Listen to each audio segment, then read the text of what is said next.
Welcome to the Clearance Bin video game review by Organized Remains. The PS3 exclusive Heavenly Sword is what we're reviewing today. $20 over at Amazon, but if you just want the disc, head over to half.com, because you can get it around $16.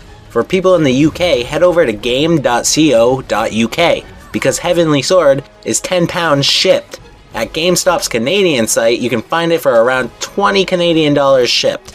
I remember Heavenly Sword was a very hyped up game, and when it came out, I never heard anyone talking about it. Heavenly Sword is one of the reasons I wanted a PS3, and yet it took me this long to finally play it.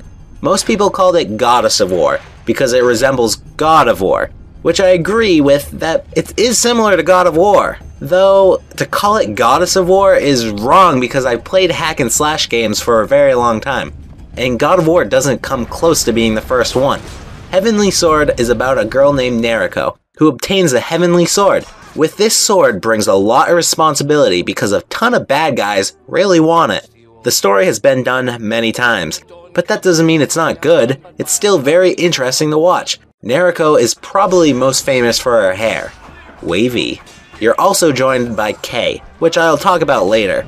The game is a normal hack and slash game where you, well, hack and slash stuff, but it's very well done.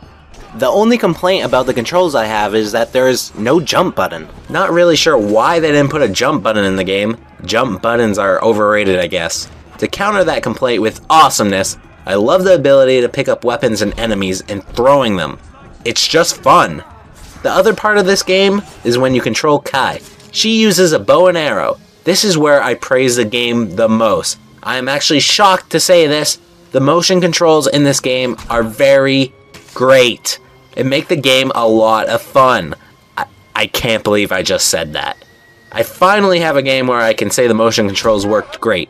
Usually games that feature it turn out to be not that great. In Heavenly Sword, you can shoot your arrows normally or slow down time and control it with the motion control. You also can do this with weapons and enemies you pick up. Very awesome. Heavenly Sword is a pretty easy game for the most part. That's until you get to the end of the game. That's when they decided, you know what? To make up for the game being kind of easy, let's make the final boss very difficult. Yes, very frustrating last boss. Final say, the game is great, and the hype was well worth it. There must be people out there like me that have said, I want to play Heavenly Sword, but never got a chance to. Well, now is your time. This is a must-have. I just had a blast playing this game, and wish I didn't put it off for so long. This is OrganizedRemains.com.